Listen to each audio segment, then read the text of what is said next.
अस्सलाम वालेकुम वरहमतुल्लाहि वबरकातुहू। आगा साहब, एक सवाल है। सवाल ये है कि अमूमन जब हम इंटरफेथ हार्मनी के हवाले से जब सेमिनार्स वगैरह अटेंड करते हैं और फिर लोगों को हम बताते हैं कि समाजी हमआहंगी की तरफ आएँ और तमाम मज़ाहिब के हवाले से, तो बुनियादी तौर पर यहाँ ये सवालात उठाए जाते हैं कि ये दुनिया को मज़ाहिब को तकसीदियत की तरफ प्लुरलिज़्म की तरफ ले जाने की एक साज़िश है, और ये भी बात कही जाती है कि ये दीन इब्राहिमी की तरफ जो है सबको जमा करने की एक साज़िश है। आया ये जो हमारे एक्टिविटीज़ हैं इंटरफेथ हार्मनी और बैनुल मसालिक बैनुल मज़ाहिब हमआहंगी के हवाले से, क्या इसका यही मकसद है? वालेकुम अस्सलाम वरहमतुल्लाहि वबरकातुहू।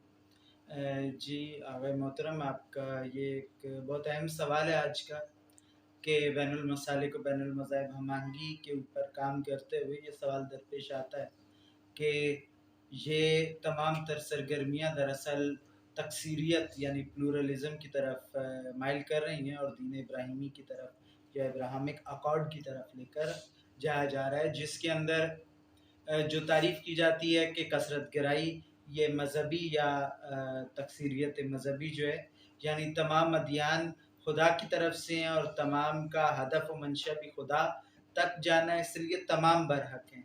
तो उसमें दीन हक़ और दीन बातिल, खैर और शर, अच्छाई और बुराई के नज़रियात महव हो जाते हैं।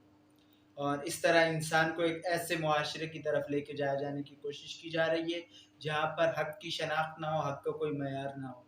देखिए, दरअसल प्लुरलिज़्म जो है ये नज़रिया अगरचे बहुत कदीमी नज़रिया है, लेकिन हम इसकी जदीद इंटरप्रिटेशन की बात करें तो प्लुरलिज़्म या तकसीरियत 2 तरह की है। एक है मज़हबी प्लुरलिज़्म, रिलिजियस प्लुरलिज़्म या मज़हबी तकसीरियत। वो यही नज़रिया है कि तमाम मज़ाहिब हक़ की जानिब से हैं, खुदा की तरफ से हैं और खुदा की तरफ जा रहे हैं, इसलिए तमाम मज़ाहिब हक़ हैं। उसमें मसलन इस्लाम भी हक़ है और इस्लाम के अलावा दीगर मज़ाहिब भी इस्लाम के होते हुए हक़ हैं। और इसी तरह से मसलन एक मकतब भी हक़ है और दूसरा मकतब व नज़रिया भी हक़ है और इसमें कुछ बातिल नहीं है।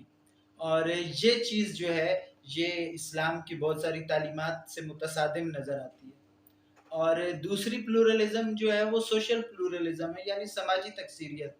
यानी एक मुआशरे में बहुत सारे लोग रहते हैं, मुख्तलिफ़ मज़ाहिब, मुख्तलिफ़ नज़रियात, अकायद के पर अमल करते हैं, उन पर ईमान रखते हैं, लेकिन वो एक मुआशरे, एक सोसाइटी में रहते हैं और उनका समाजी तौर पर अपने रिलेशनशिप में, सोशल रिलेशनशिप में, मुआशरती ताल्लुकात में हमांग होना, मुश्तरकात पर इकट्ठा होना और मुश्तरक अहदाफ के लिए इकट्ठे काम करना, मुश्तरक दुश्मन के खिलाफ इकट्ठे काम करना और मुश्तरकात की बुनियाद पर एक दूसरे को बर्दाश्त करते हुए, तहम्मुल करते हुए रवादारी के साथ रहना।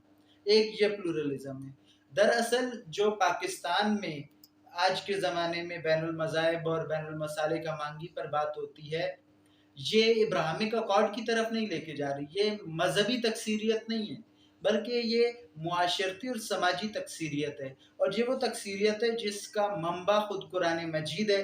कुरान मजीद जिसने यहाँ तक कहा कि आप किसी के बातिल खुदा को बुरा मत कहो ताकि तुम्हारे हकीकी खुदा को बुरा ना कहा जाए, यानी एहतराम का एक रवैया मुआशरे में कायम करो।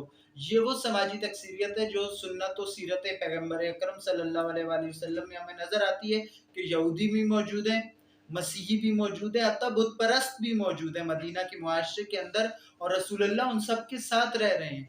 रसूलुल्लाह उनसे मुआहिदे कर रहे हैं, रसूलुल्लाह उनसे ताल्लुकात कायम कर रहे हैं। ये हमें सीरत मासूमीन अलैहिमुस्सलाम में भी नज़र आता है कि मासूमीन अलैहिमुस्सलाम के मुख्तलिफ मज़ाहिब के लोगों से ताल्लुकात हैं। मासूमीन की दर्स में हमें तमाम मकातिब फ़िक्र के अइम्मा नज़र आते हैं, वहाँ पर बतौर शागिर्द, और वहाँ पर मासूमीन उनके साथ उठते हैं, बैठते हैं। हत्ता हज़रत इमाम हसन अस्करी अलैहिस्सलाम की हदीस मौजूद है कि तुम इसी तरह से बरादरान अहले सुन्नत की नमाज़ जमात में शिरकत करो, उनके जनाइज़ में शिरकत करो, उनकी दीगर समाजी फ़ालियतों में उनके साथ खड़े हो, जिस तरह तुम अपने अइम्मा को करते हुए पाते हो। तो यहाँ हमें ये नज़र आता है कि समाजी तकसीरियत दीन के अंदर मौजूद है, मज़हबी तकसीरियत की इजाज़त नहीं है। और मज़हबी तकसीरियत यहाँ पर मुराद भी नहीं है। इंटरफेथ हार्मनी की एक्टिविटीज़ के अंदर मज़हबी तकसीरियत की तरफ नहीं लेके जाया जाता कि आप तमाम मज़ाहिब को हक़ मानें, बल्कि ये جو انٹرفیتھ ہارمنی کی ایکٹیویٹیز ہیں ان کا بنیادی مدعا یہ ہوتا ہے کہ آپ تمام مذاہب کا احترام کریں. آپ کا اختلاف ہو سکتا ہے، دوسرا نظریہ باطل ہو سکتا ہے، لیکن اس کی اہانت، اس کی توہین، اس کی تذلیل کر کے آپ اپنا حق ہونا ثابت نہیں کر سکتے. ایسا نہیں ہے کہ دوسرے کی تذلیل سے آپ کی حقانیت ثابت ہو. آپ کی حقانیت کی اپنی دلیل ہو سکتی ہے اور آپ کی نظر میں دوسرے کے باطل ہونے کی اپنی دلیل ہو سکتی ہے، لیکن بیچ میں تذلیل کہیں نہ ہو، اختلاف و افتراق نہ ہو، وہاں پر اختلاف و تشدد نہ ہو، بلکہ ہم آہنگی کے ساتھ آگے بڑھیں. وہ دوسرے سے دلیل سے بات ہو سکتی ہے، علمی مباحثہ ہو سکتا ہے. اگرچہ میں ایک اشارہ دیتا چلوں کہ مذہبی تکثیریت کے اوپر بھی بہت سارے لوگ دنیا میں کام کر رہے ہیں، ایسا نہیں کہ ہے نہیں، لیکن پاکستان میں وہ موجود نہیں ہے. مذہبی تکثیریت کی ایک مثال یہ ہے کہ وہ لوگ آپ کو خود قرآن و سنت سے دلیلیں بھی دیں گے.